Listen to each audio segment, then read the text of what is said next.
اعوذ باللہ من الشیطان الرجیم بسم اللہ الرحمن الرحیم۔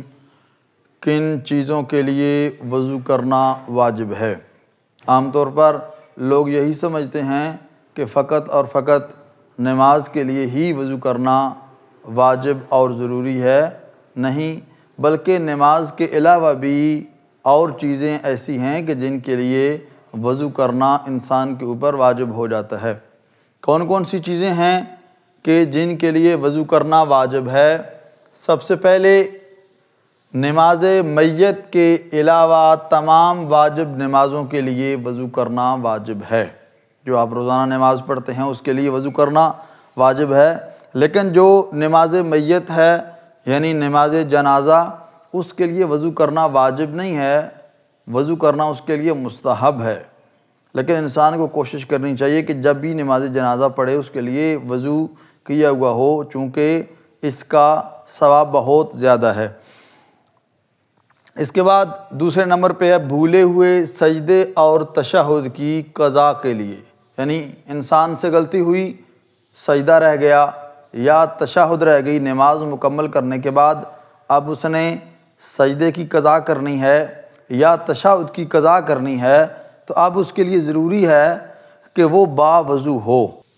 تو اگر نماز مکمل کرنے کے بعد اور قضا سجدے اور بھولے ہوئے تشہد کی قضا کے درمیان اگر کوئی ایسی چیز سرزد ہو جاتی ہے کہ جس سے انسان کا وضو ٹوٹ گیا، تو پھر ضروری ہے کہ نماز مکمل کرنے کے بعد پہلے آدمی وضو کرے اور وضو کرنے کے بعد پھر بھولے ہوئے تشہد یا سجدے کی قضا کرے۔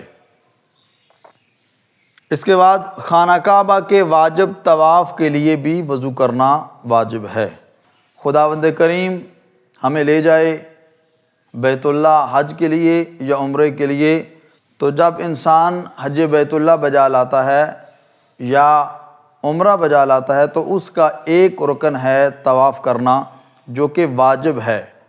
عمرہ واجب کے لیے اور حج کے لیے واجب ہے طواف کرنا، تو اس کے لیے بھی ضروری ہے کہ انسان باوضو ہو۔ اس کے بعد وضو کی منت مانی ہو یا عہد کیا ہو یا قسم کھائی ہو۔ ایک آدمی اس نے منت مانی کہ اگر میں ایف ایس سی میں پاس ہو گیا تو میں وضو کروں گا، اب وہ اگر پاس ہو جاتا ہے تو پھر واجب ہے اس کے لیے کہ وہ وضو کرے۔